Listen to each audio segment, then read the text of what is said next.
Que pour moi, la peur, selon moi, la peur n'est qu'un état d'esprit.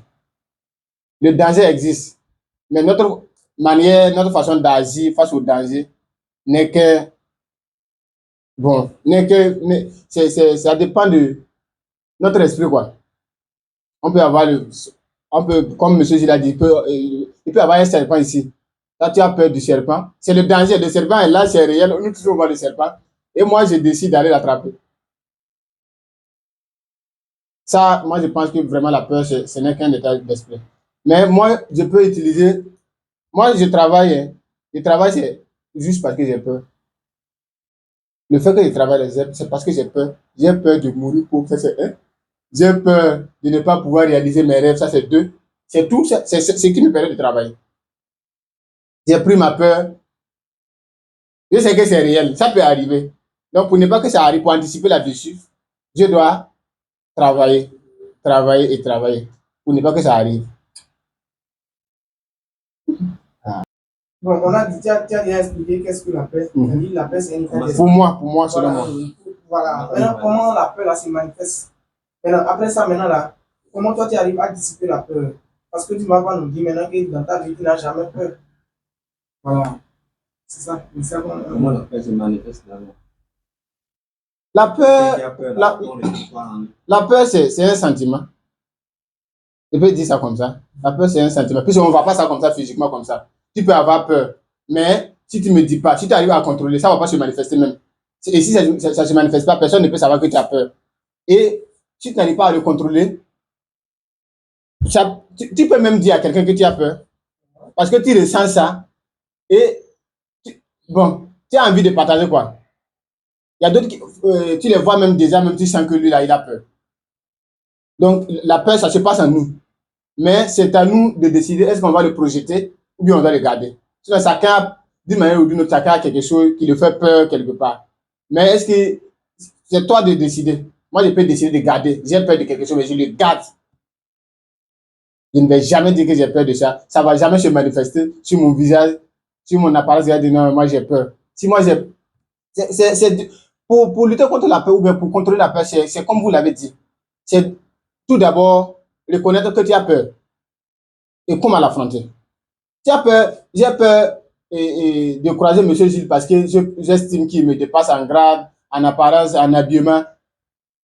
C'est que moi je vais faire, c'est quoi? Je vais bien m'habiller aussi pour pouvoir croiser M. Gilles.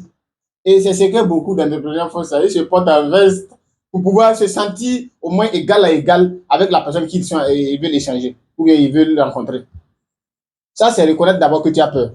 Si tu ne le connais pas, bon, c'est difficile. Il faut reconnaître d'abord que tu t'es perdu avant de retrouver. Donc, si tu ne sais pas que tu t'es perdu, tu as beaucoup de chemin à faire.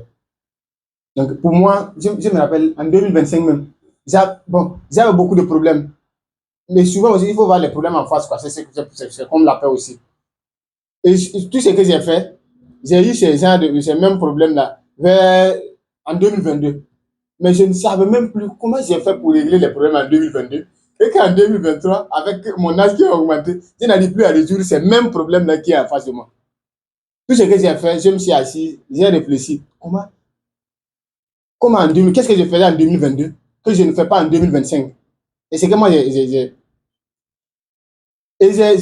me suis juste appelé qu'en 2022, je faisais du sport. C'est pas quelque chose de miracle. Je me suis rappelé que je faisais du sport et que je ne fais pas du sport en 2025.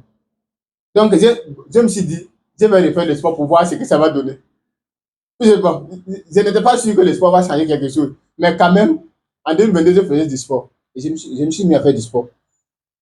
Et en faisant du sport, bon, quelque chose a changé en tout cas. Bon, quelque chose a changé. Donc, c'était quoi l'autre question? La dernière question là-haut. Comment comment moi j'arrive à affronter mes peurs? Oui. Voilà, il y a quelque chose, manifestation là. De façon générale, bon, il faut donner même si c'est deux et quelque chose qu'on ressent la personne, quelqu'un qui a peur, de façon générale. Parce que quand on dit la peur là, tu as peur vraiment là, on sent ça, non? On doit sentir même. Parce que quelqu'un qui a peur là, on voit ça, même s'il ne dit pas, on voit ça dans ses yeux. Bon, je pense que j'ai dit ça. Puisque Ça dépend Non, des... tu ça- as dit, Mhm, tu as dit que c'est bon, on sait que c'est personnel, mhm. mais que tu peux décider de garder. C'est vrai. Maintenant, de façon générale, quelqu'un qui a peur là, comment se manifeste la peur en lui? Bon, quelqu'un qui a peur, c'est ce que j'ai dit là. Ça dépend de comment la personne nous montre.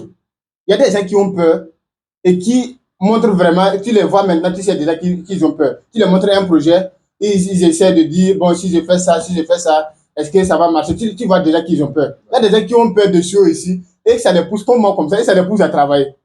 Et c'est moi, vous pouvez savoir que c'est parce que j'ai peur de choses que je travaille.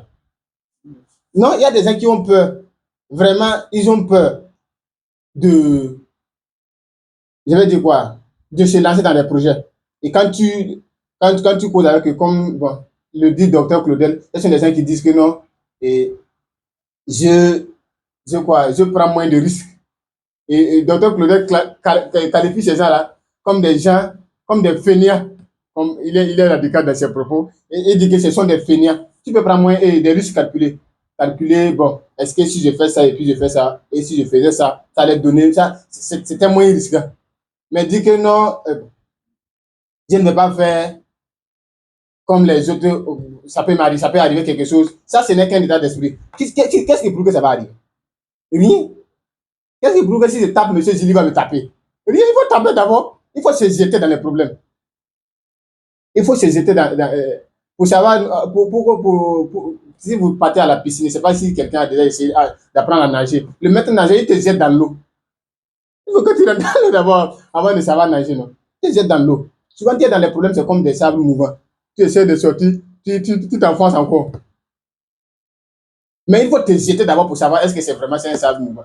Le problème, c'est quoi? Bon, la plupart, c'est la peur de la mort. Quelque chose qu'on ne peut pas éviter.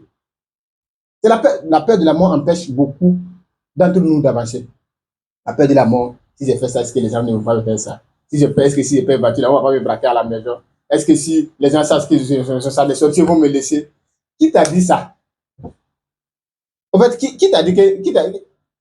Bon, moi, c'est ce que je dis là. En conclusion, ce n'est qu'un état d'esprit. On pense à des choses même qui n'existent pas. Et pour moi, pour affronter ma peur, pour répondre à la question de monsieur lui, moi, j'affronte mes problèmes.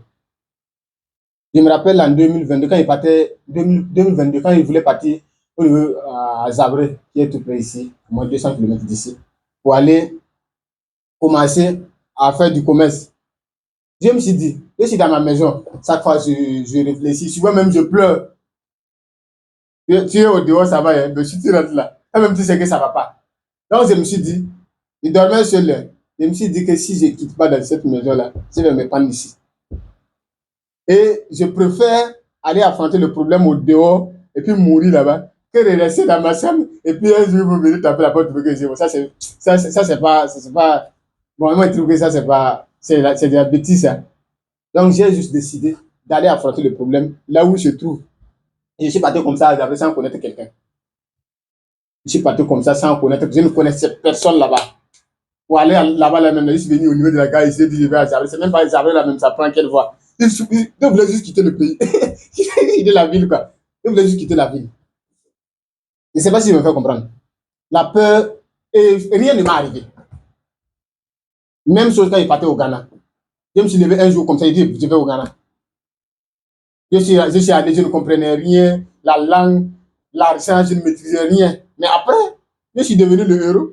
Parce que je suis fier de rencontrer ça aujourd'hui. Même qui est parti dans un pays, sans rien connaître, tu ne connais personne. Tu vis seulement. Je suis fier de rencontrer ça aujourd'hui. Moi, si j'ai peur, je me jette là-dedans.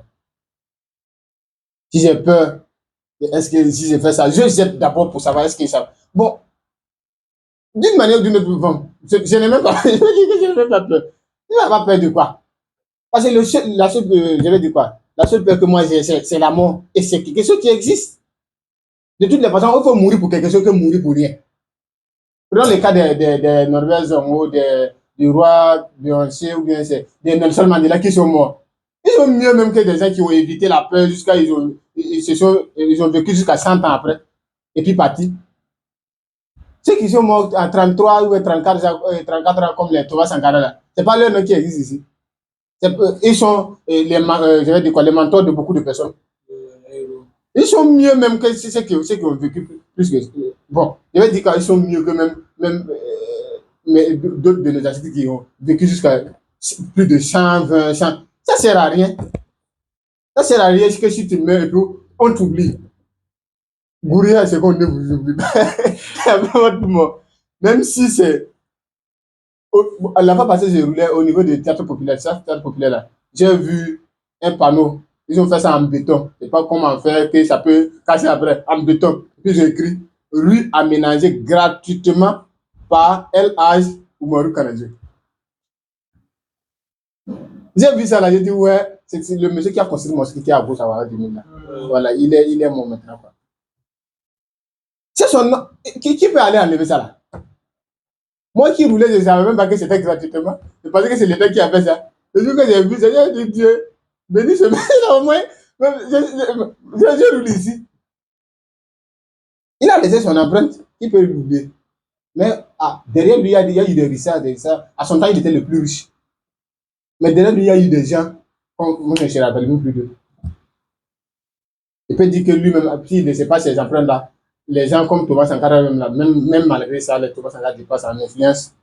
Il faut brouiller, même si vous allez créer, même si c'est rue, on va vous rue, Alban, quoi. Il faut laisser quelque chose, quoi. Il ne faut pas mourir comme ça. Alban Zongo.